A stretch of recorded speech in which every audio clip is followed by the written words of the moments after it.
हूँ राधिका राज और आप देख रहे हैं कैपिटल टीवी उत्तर प्रदेश।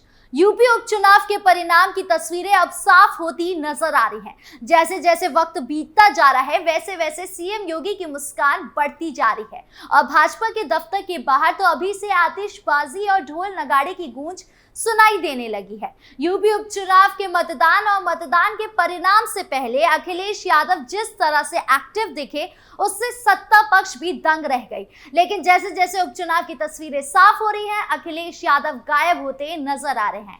यहां तक कि मतदान की गिनती होने से पहले भी अखिलेश यादव एक्टिव दिखे, लेकिन अब जैसे अखिलेश यादव किसी कोने में छुप के बैठ गए हों।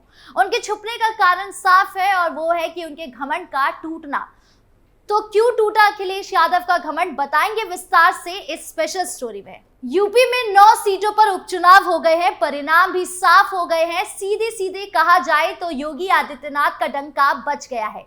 तो वहीं जो प्रतिष्ठा सीएम योगी की दांव पर लगी थी लोकसभा चुनाव हारने के बाद, वो सीएम योगी जीत गए हैं। वहीं अखिलेश यादव का कॉन्फिडेंस चकनाचूर हो गया है। दरअसल सपा पार्टी वो सीटें हारी है जिससे उनका गढ़ माना जाता था। सबसे बड़ी हार उपचुनाव की हाईलाइटेड सीट कुंदरकी को माना जा रहा है। यूपी में सबसे बड़ा उलटफेर कुंदरकी सीट पर देखने को मिला। रुझानों को देखते हुए कहा जा सकता है कि बीजेपी ने यहां असंभव को भी संभव कर दिया है। ठीक 33 सालों बाद इस सीट पर बीजेपी का कमल खिलता हुआ नजर आ रहा है। जिस विधानसभा क्षेत्र में 65% मुसलमान वोटर्स है वहां बीजेपी जीत की ओर है। बता दें कि कुंदरकी सीट वो सीट है जहां पर हर प्रमुख पार्टी ने मुस्लिम प्रत्याशी उतारे थे, जहां पर भाजपा ने हिंदू प्रत्याशी पर बाजी लगाई थी। दरअसल बीजेपी के ठाकुर रामवीर सिंह पर अब समाजवादी पार्टी से काफी आगे चल रही है। ये कुंदरकी की जीत है।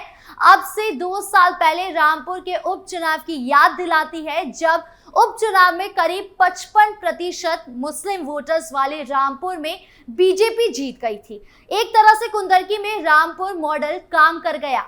मुरादाबाद में भी बीजेपी ने पलटी थी बाजी। बात साल 2022 की है। समाजवादी पार्टी के सबसे बड़े मुस्लिम नेता आजम खान सांसद बन चुके थे। उन्हें रामपुर से विधानसभा की सीट खाली करनी पड़ी थी। इसके बाद वहां उपचुनाव हुआ। आजम खान की प्रतिष्ठा दांव पर थी। जिस सीट पर आधे से अधिक मुसलमान वोटर्स हो वहां तो बीजेपी की हार तय मानी जा रही थी। उस समय आजन्य सिंह मुरादाबाद के कमिश्नर थे। चुनाव के दिन वहां बहुत कम वोट पड़े, सिर्फ 31% मतदान हुआ। आजम खान ने आरोप लगाए कि उनके समर्थकों को वोट नहीं डालने दिया गया। चुनाव के नतीजे आए तो सब हैरान रह गए। जिस रामपुर में आधे से अधिक मुस्लिम वोटर्स हो वहां बीजेपी जीत गई। आकाश सक्सेना विधायक चुन लिए गए। ऐसा ही कुछ अब कुंदरकी में भी हुआ। इस बार के यूपी के उपचुनाव में सबसे अधिक मतदान कुंदरकी में हुआ। यहाँ 57.7% वोटिंग हुई थी। इस सीट पर 65% मुस्लिम वोटर हैं। मतदान के दिन अखिलेश यादव ने चुनाव में गड़बड़ी के आरोप लगाए। उन्होंने कहा कि समाजवादी पार्टी के समर्थकों को वोट डालने से रोका जा रहा है। उनकी शिकायत पर चुनाव आयोग ने कुछ पुलिस वालों पर कार्यवाही भी की। अखिलेश यादव ने तो आजन्य सिंह का नाम लेकर उन पर चुनाव प्रभावित करने के आरोप भी लगाए। बीजेपी ने किया खेला। जिस सीट पर सबसे अधिक मुसलमान वोटर्स है, जिस सीट पर सबसे अधिक मतदान हुआ, जिस सीट पर समाजवादी पार्टी ने मुस्लिम नेता को टिकट दिया, जिस सीट पर बीजेपी साल 1993 से चुनाव नहीं जीत पाई, उसी कुंदरकी विधानसभा सीट पर बीजेपी ने इस बार खेला कर दिया है। आखिर इतना बड़ा उलटफेर कैसे हुआ? समाजवादी पार्टी की हार के 4 बड़े कारण हैं। पहला, मुस्लिम वोटों में बंटवारा। दूसरा, समाजवादी पार्टी उम्मीदवार के खिलाफ anti incumbency. Third, Samajwadi party के लोकल नेताओं में गुटबाजी। और चौथा, मुसलमानों में बीजेपी उम्मीदवार की अच्छी इमेज।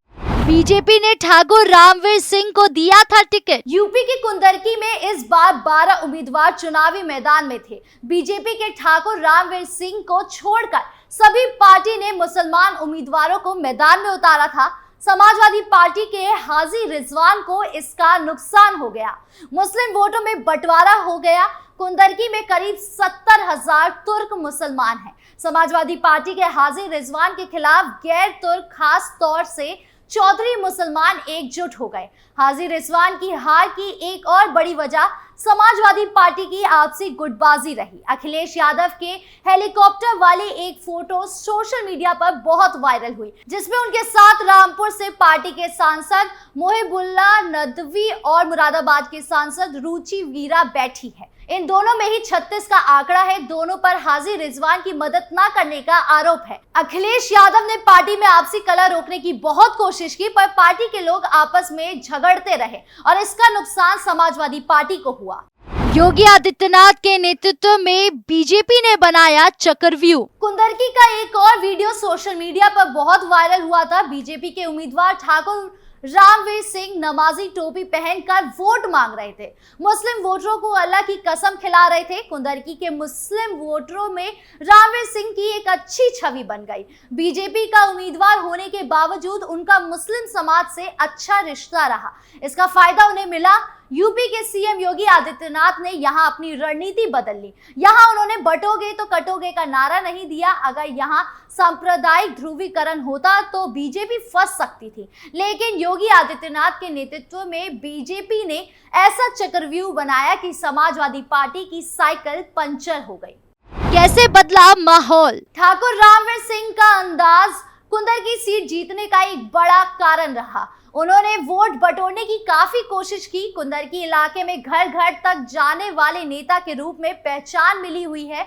उपचुनाव के प्रत्याशी बनने के बाद कुंदरकी में तमाम वर्गों को साधने में रामवीर सिंह जुटे। तुर्क आबादी को साधने के लिए रामवीर सिंह टोपी लगाकर इस वर्ग के बीच पहुंचे। उनके इस व्यवहार को लोगों ने पसंद किया। हाजी रिजवान को शफीकुरमान वर्ग ने गढ़ में अखिलेश यादव ने उतारकर जीत दर्ज करने की कोशिश की, लेकिन उनका दाव सफल नहीं हो पाया। AIMIM ने तुर्क वर्ग से मोहम्मद वारिश को चुनाव में उतारा, लेकिन बीजेपी के लिए कोई मुश्किल नहीं खड़ी कर पाए। सपा भाजपा में मुख्य मुकाबला, यानी कुंदरकी सीट है जिसको लेकर सपा और भाजपा में कांटे की टक्कर रही। भाजपा ने ऐसी जगह कमल उगाया जहां 33 साल से कमल नहीं उगा।